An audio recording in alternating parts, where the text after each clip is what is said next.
हुई है, वोटर्स आने शुरू हो गए हैं। आपको पता है कैसे वोट डाला जाता है, पूरा डेमोन्स्ट्रेट हो गया है।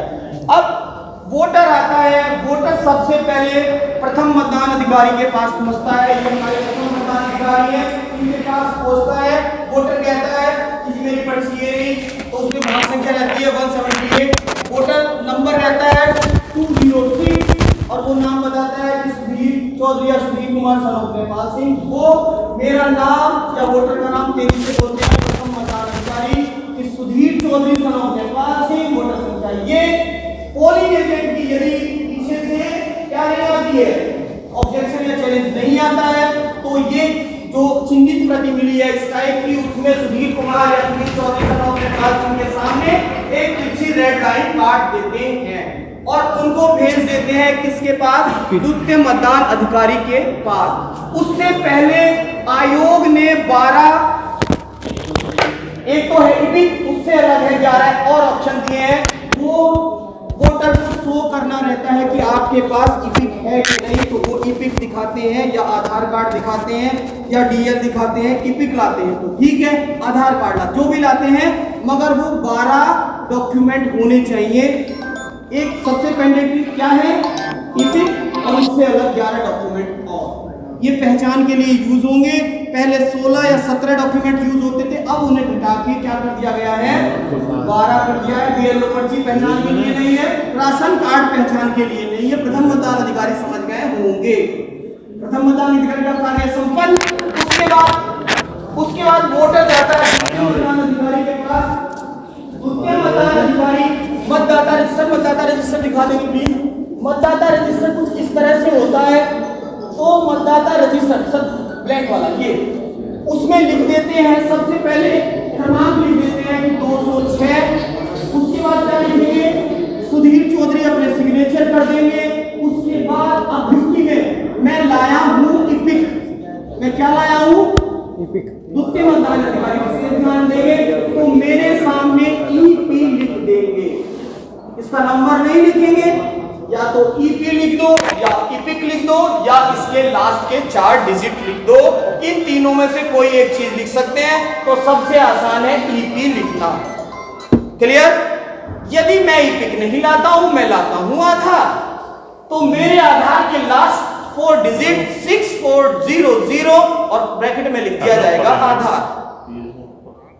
अभी द्वितीय मतदान अधिकारी का एक काम हुआ है, उसके बाद क्या मैच हो गया है। उसके बाद द्वितीय मतदान अधिकारी स्याही वाला दिखा दीजिए सर। स्याही के लिए मेरी, क्योंकि मैं एक्चुअल वोटर हूं सुधीर चौधरी सन ऑफ नेपाल सिंह, मेरी लेफ्ट हैंड की जो ये इंडेक्स फिंगर है, इस पे वो इंक लगाएंगे द्वितीय मतदान अधिकारी ही।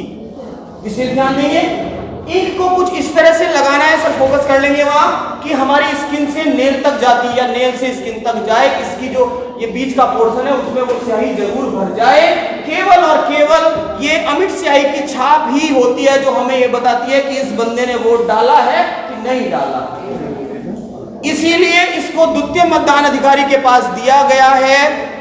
द्वितीय मतदान अधिकारी के पास इसलिए भी दिया गया है कि इंक लगने के बाद चैलेंज एक्सेप्ट नहीं होता है, इस बात को ध्यान रखेंगे। यदि द्वितीय मतदान अधिकारी किसी वोटर की फिंगर पर स्याही लगा देंगे तो कोई चैलेंज एक्सेप्ट नहीं होता है, यह भी क्लियर है।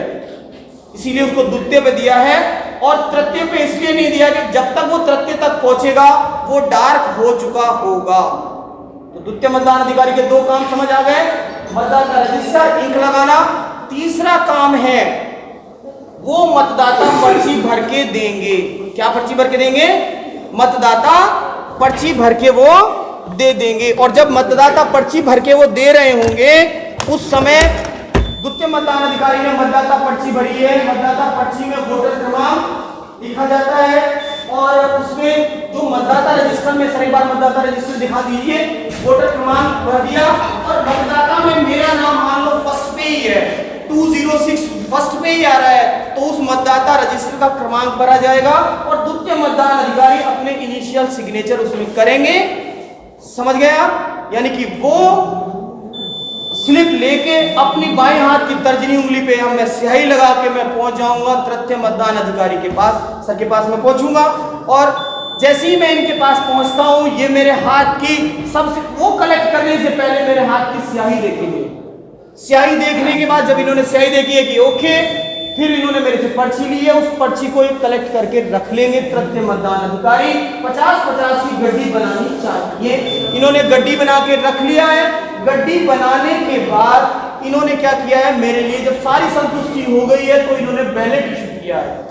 आपको पता है बैलेट कहां से इशू किया जाता है? बैलेट यहां नीचे से इशू किया जाता है। बैलेट इशू करने के बाद इन्होंने मुझे भेज दिया है वोटिंग कंपार्टमेंट में, जाओ और अपना वोट कास्ट करो। तो यहां तक समझ आ रहा है?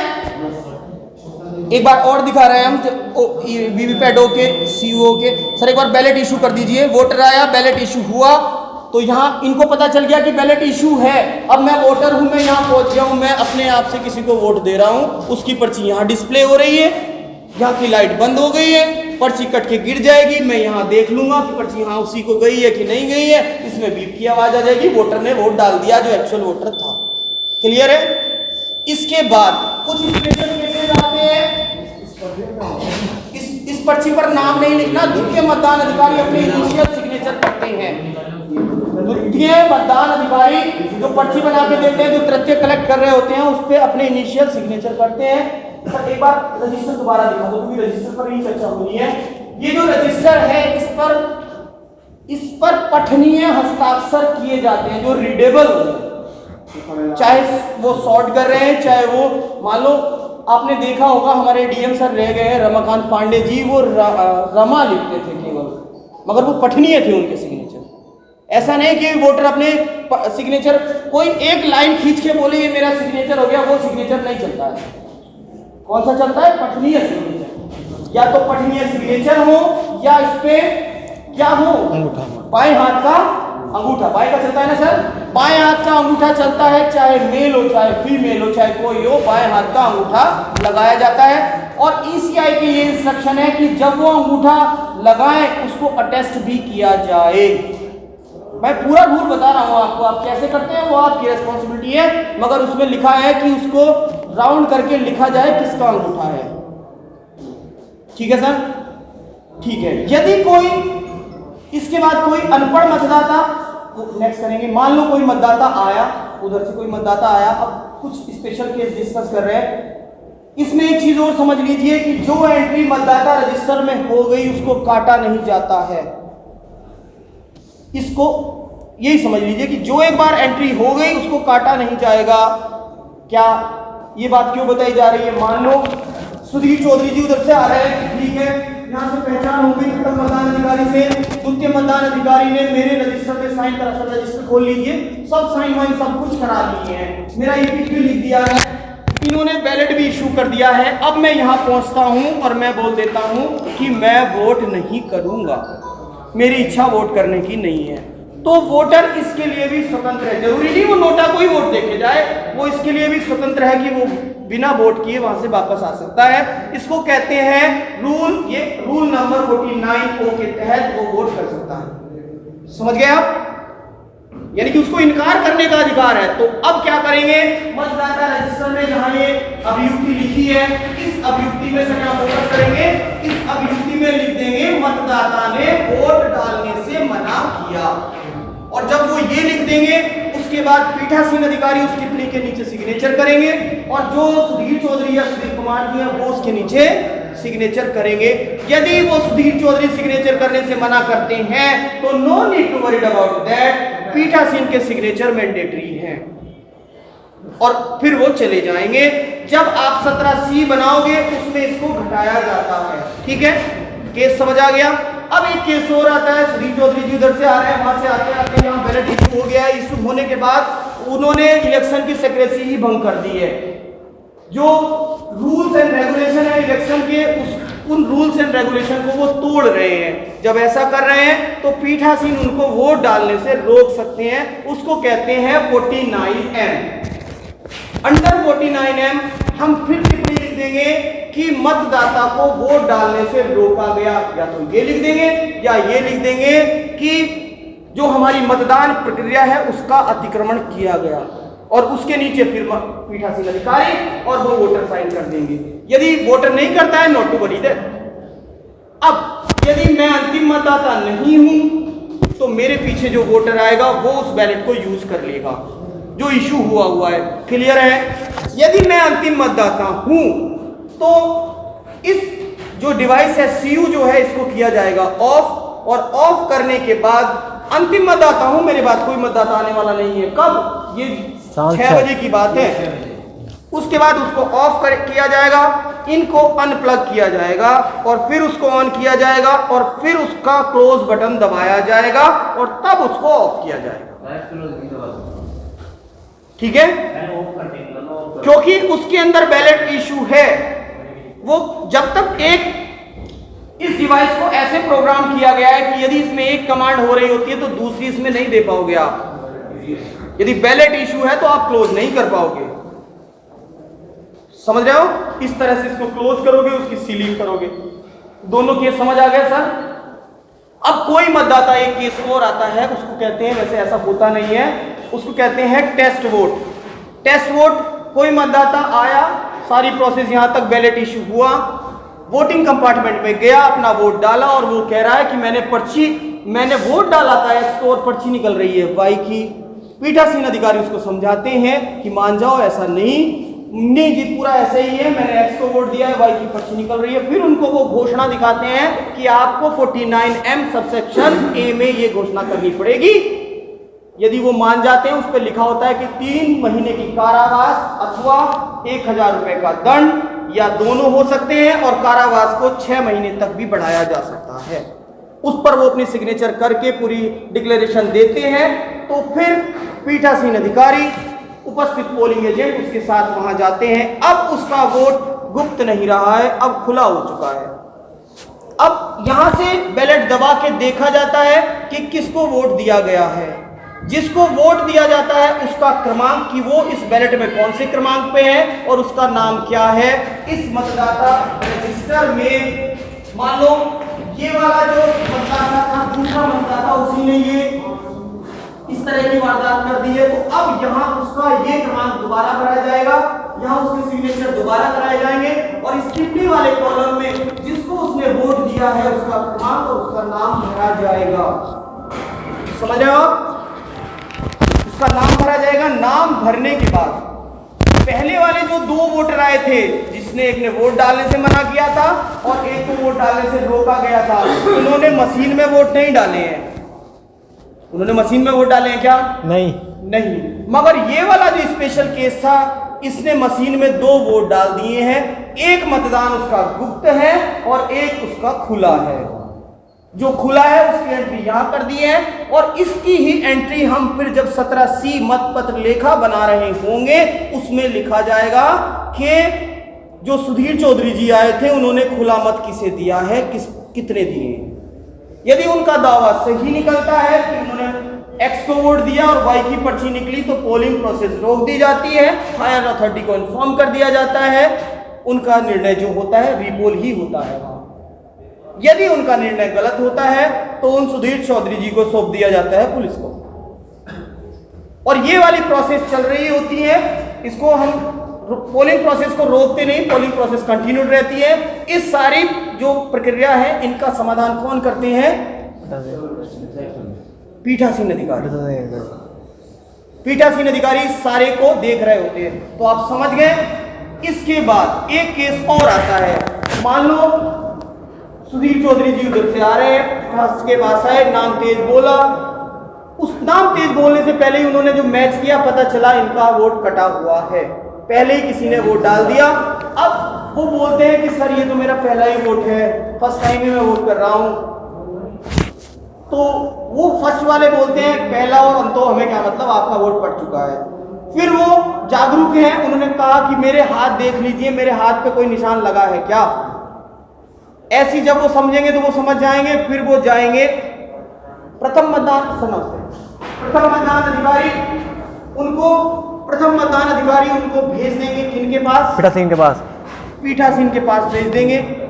यानी कि अब चैलेंज वोट चल रहा है,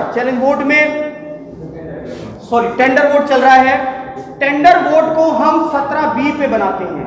टेंडर वोट की एंट्री इसमें नहीं रहने दो। टेंडर वोट की एंट्री मतदाता रजिस्टर में नहीं की जाती, क्योंकि उस क्रमांक का वोट पहले इसमें पड़ चुका है। अब उसकी एंट्री किस में की जाती है? 17B या 17A में की जाती है। क्लियर है?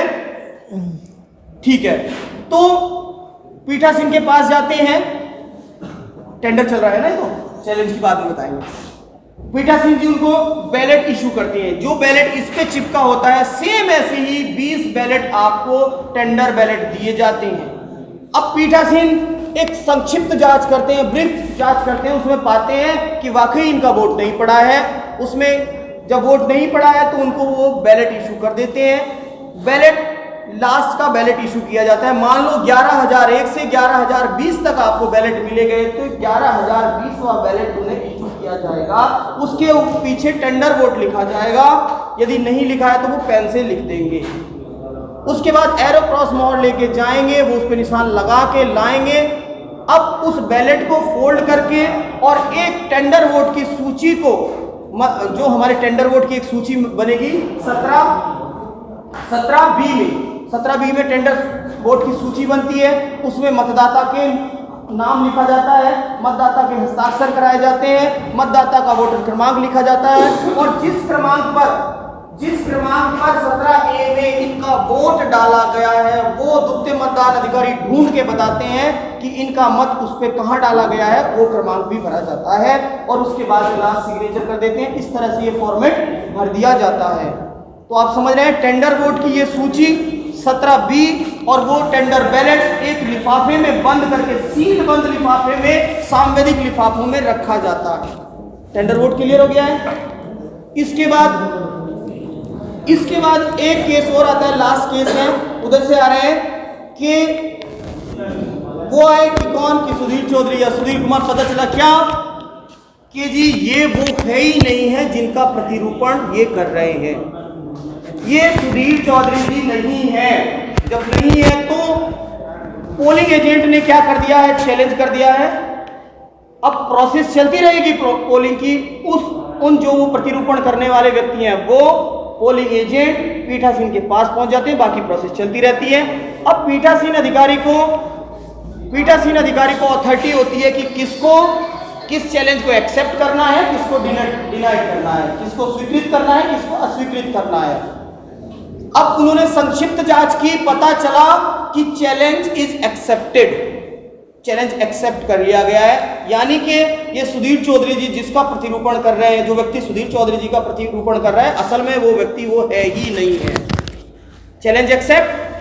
जो पोलिंग एजेंट चैलेंज करता है वो 2 रुपए फीस देता है चैलेंज की। जब चैलेंज एक्सेप्ट हो जाता है तो वो 2 रुपए पोलिंग एजेंट के वापस कर दिए जाते हैं। जो रसीद दी जाती है उस पर, इसके नीचे रसीद होगी, ये वाली रसीद जो है, इस पर पोलिंग एजेंट के सिग्नेचर और नाम ले लिया जाता है। जब एक्सेप्ट हो जाता है चैलेंज एक्सेप्ट, तो अभ्यर्थी, उसका पोलिंग एजेंट का नाम और नंबर, सिग्नेचर लिए जाते हैं, उसके पैसे वापस कर दिए जाते हैं।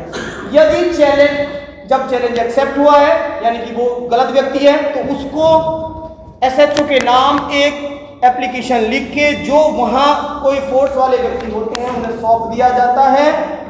सौंपने के बाद वो जेल चला जाता है। ठीक है, चैलेंज यदि एक्सेप्टेड है तो वोट करने वाला कहां पहुंचेगा? जेल में। यदि पोलिंग एजेंट के चैलेंज को एक्सेप्ट नहीं किया जाता है, उस सिचुएशन में क्या किया जाएगा? चैलेंज एक्सेप्ट नहीं किया गया तो उनके 2 रुपए जब्त कर लिए जाएंगे। इस रसीद पर अब पोलिंग एजेंट के नाम और सिग्नेचर नहीं कराया जाएगा, इस रसीद पर लिख दिया जाएगा जब्त। ये रसीद और वो धनराशि एक लिफाफे में बंद करके असंवैधिक लिफाफे में जाती है। क्लियर है? और उस वोटर को जब चैलेंज डिनाइड कर दिया गया है उसको भेज दिया जाता है वोट करने के लिए। यदि चैलेंज एक्सेप्ट होता है तो वोटर जेल में, यदि चैलेंज अस्वीकृत होता है तो वोट कहां जाता है? मशीन में या जो हमारी होती है, यहाँ तो EVM ही चल रही है तो मशीन में पहुंच जाता है। समझ गए? चैलेंज की प्रोसेस समझ आ गई है? तो थोड़ा सा एक बार और ये बात नहीं, इसमें एक सूची होगी। चैलेंज वोट के लिए भी हमें एक सूची भरनी रहती है कि एक्सेप्टेड, नॉट एक्सेप्टेड, सारी उसमें इंफॉर्मेशन भर के ये वाली जो सूची है कि निर्वाचक का नाम, निर्वाचक विभाग संख्या, जो वोटर है उसका नाम, उस विभाग संख्या, उस भाग संख्या में क्रमांक, जिस क्रमांक पे वो है, जिस व्यक्ति के जिसके प्रति चैलेंज किया गया है उसका निशान उठा लिया जाता है, जिस व्यक्ति के खिलाफ उसका पता लिया जाता है, और कोई उसकी पहचान यदि कर रहा होता है तो उसके भी नाम या सिग्नेचर लिए जाते हैं। उसके बाद जनाब कॉलम नंबर 9 में है पीठासीन अधिकारी का आदेश, जहां मैं कह रहा हूं यदि एक्सेप्ट होता है तो इसमें एक्सेप्ट लिख दिया जाता है, यदि एक्सेप्ट नहीं होता है तो इसमें डिनाइड या अस्वीकृत लिख दिया जाता है। उसके बाद जहां आगे कॉलम नंबर 10 में पोलिंग एजेंट अपने सिग्नेचर करते हैं। इस सूची को भी हम क्या करते हैं, ये वाली जो सूची है, कौन सी सूची है ये, चैलेंज वोट की सूची, जो हमारी प्रारूप 14 पे बनाई जाती है, ये असम वैदिक लिफाफों में सील बंद करके दी जाती है, लाख से द्वारा, लाख के सील कर, इसको लाख से सील करते हैं, क्लियर है, यानी कि इसको लाख से सील करके दिया जाता है। यहां तक क्लियर हो गया है सर? एक बार आगे कर दीजिए। तो हमारा पोल संपन्न हो गया है, तो सर क्लोज का बटन दबा दीजिए, इसको फ्लैप को खोल के, इस फ्लैप को खोल के क्लोज का बटन दबा रहे हैं। ये वाली प्रक्रिया हमें कितने बजे करनी है? 6 बजे के बाद। इसको पोल को हमने समाप्त कर दिया। सर दबाओ, बटन दबा दिया। जब पोल समाप्त करोगे यहाँ क्लोजिंग आएगा, आ गया है क्लोज। कि जितने वोट पड़े हैं वो दिखाएगा यहाँ कि वोट कितने पड़े हैं। इसको आप नोट कर लीजिए, टाइम भी नोट कर लीजिए किस टाइम पर हमने पोल क्लोज किया है। जब पोल क्लोज हो जाएगा, पोल क्लोज करने के बाद हमें क्या करना है, इसको पीछे से बटन को कर देना है ऑफ। अभी क्लोज हो जाने दो, ऑफ कर देना है इसको। हाँ, जब क्लोज कर दोगे तब उसके बाद सीयू को ऑफ करोगे, क्लोज से पहले उसे ऑफ नहीं कर देना, क्योंकि जितनी बार ऑफ करके ऑन करोगे उतनी इसमें पर्चियां वो गिराएगा, उतनी पर्चियां गिराएगा, स्टेटस बताने वाली उतनी बार। पोल क्लोज आ गया है सर, एक बार फोकस कर लीजिए। अब इसे उठा के हमने पीछे से कर दिया है इसको बंद, यहां से कर दिया है अनप्लग, इसको सीलिंग इसको हमें केज में बंद करना है। सर आप एक बार आ जाइए, जो लास्ट में मोमेंट दिखाना चाह रहा हूं उसको समझ लीजिए। इसको हमने यहां से अनलॉक पे पहुंचा दिया। सर पहुंचा दो जरा अनलॉक पे, इधर उधर अनलॉक हो गया है, ये भी अनलॉक। अब पीठासीन अधिकारी को इसकी बैटरी, ये जो बैटरी दिख रही है इस फ्लैप के अंदर, ये फ्लैप इस तरह से लगा होगा, ये उतर गया है, ये फ्लैप ऐसे लगा रहता है, इसको यहां से ऊपर से दबा के खोलना है, ऐसे दबा के खोलना है, खुल जाएगा। और इस बैटरी को इक्वली फोर्स लगा के ऐसे खींचना है। सर पीछे खींचो इसको धीरे से, ऐसे यूं खींच लो, इक्वली फोर्स, सीधे फोर्स लगाना है। और इस बैटरी को निकाल के हमें काउंटर पर हाथ में जमा करना है, लिफाफे के अंदर रख के करना है। उस पर अपने पोलिंग स्टेशन का सारा नेम नंबर लिख के खुली हाथ में जाएगी। अब हम इनको सील कर लेंगे। हमारा मतदान उस पोलिंग स्टेशन का समाप्त हो गया है। इसके बाद आप मशीन से हैंड्स ऑन करें, पीछे भी रखिए, आगे भी रखिए। किसी की कोई क्वेरी हो तो पूछ लें प्लीज, आगे पीछे सब जगह मशीनें रखिए।